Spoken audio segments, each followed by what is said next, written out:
मुख्यमंत्री योजना दूत भरती या भरतीच्या 50,000 जागा निघालेल्या आहेत।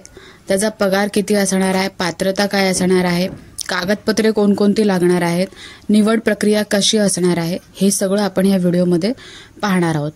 तर सगळ्यात पहिले महाराष्ट्र राज्यात मुख्यमंत्री योजना दूत कार्यक्रमाच्या अंमलबजावणीबाबत असा GR आहे। महाराष्ट्र शासनाच्या कौशल्य रोजगार उद्योजकता व नाविन्यता विभाग आणि मुख्यमंत्री जनकल्याण कक्ष यांच्या मार्फत संयुक्तपणे मुख्यमंत्री युवा प्रशिक्षण योजना राबविण्यास उक्त संदर्भ दिनांक 9 जुलै 2024 रोजीच्या शासन निर्णयानुसार मान्यता देण्यात आली। सदर शासन निर्णयातील नुसार महाराष्ट्र शासनाच्या विविध योजनांची प्रचार प्रसिद्धी करणे व त्यांचा जास्तीत जास्त नागरिकांना लाभ पोहोचवण्यासाठी 50,000 योजनादूत नेमण्यास मान्यता देण्यात आली आहे।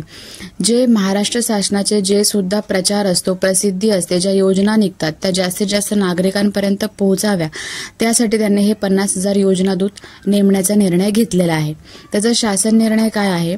महाराष्ट्र शासनाच्या विविध योजनांची प्रचार प्रसिद्धी करणे व त्यांच्या जास्तीत जास्त नागरिकांना लाभ मिळण्याच्या दृष्टीने त्यांना सहाय्य करण्यासाठी ही जी भरती आहे ती निघालेली आहे। तर मुख्यमंत्री योजनादूत कार्यक्रमाच्या अंमलबजावणीसाठी कार्यपद्धती विहित करण्याची विचाराधीन होती, त्याचा हा निर्णय आहे। 50,000 योजनादूत निवडण्यासाठी सन 2024-25 या आर्थिक वर्षापासून मुख्यमंत्री योजनादूत कार्यक्रम सुरू करण्यास या शासन निर्णयाने मान्यता देण्यात येत आहे। याबाबतची कार्यपद्धती पुढे नमूद केल्याप्रमाणे असेल। ह्याचं सगळ्यात पहिलं उद्दिष्ट काय असेल तर महाराष्ट्र शासनाच्या विविध योजनांची प्रचार प्रसिद्धी करणे व त्यांचा लाभ प्रत्येक नागरिकाला पोहोचवला पाहिजे, म्हणजे जास्तीत जास्त नागरिकांपर्यंत पोहोचवणे, याकरता मुख्यमंत्री योजनादूत थेट ग्रामस्तरापर्यंत नेमणे हे याचं उद्दिष्ट आहे।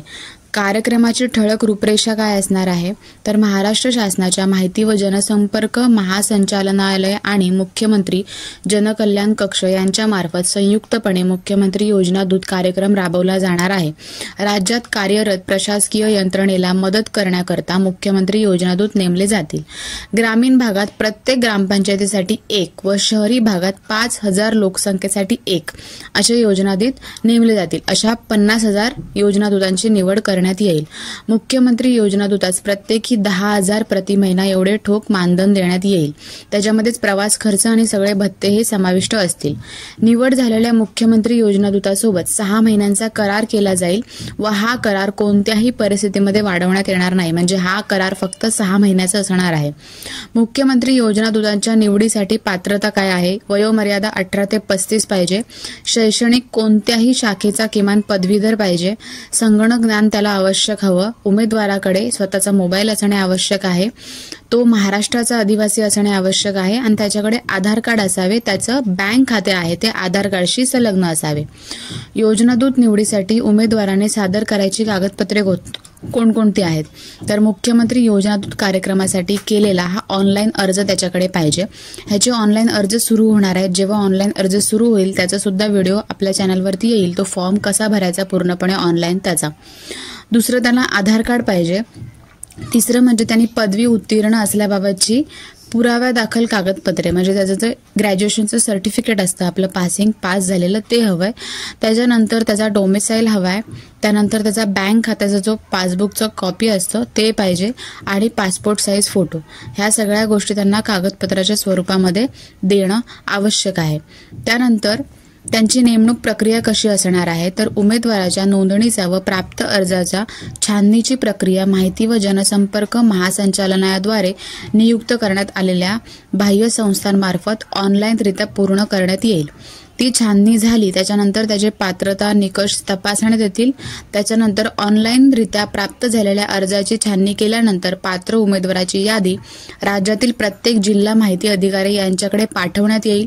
जिल्हा माहिती अधिकारी हे जिल्हा सहाय्यक आयुक्त कौशल्य विकास रोजगार व जिल्हाधिकारी यांनी प्राधिकृत केलेल्या प्रतिनिधी यांच्या समन्वयाने प्राप्त अर्जाची संबंधित उमेदवाराच्या कागदपत्राची तपासणी करतील आणि त्याच्यानंतर ते फायनल करतील। उमेदवाराचा हा 6 महिन्याचा करार केला जाईल। कराराचा कालावधी कोणत्याही परिस्थितीमध्ये वाढवला जाणार नाही। त्यानंतर जिल्हा माहिती अधिकारी व वरील प्रमाणे शासकीय योजनांच्या माहिती संदर्भात पात्र उमेदवारांचे जे ओरिएंटेशन करून घेतील।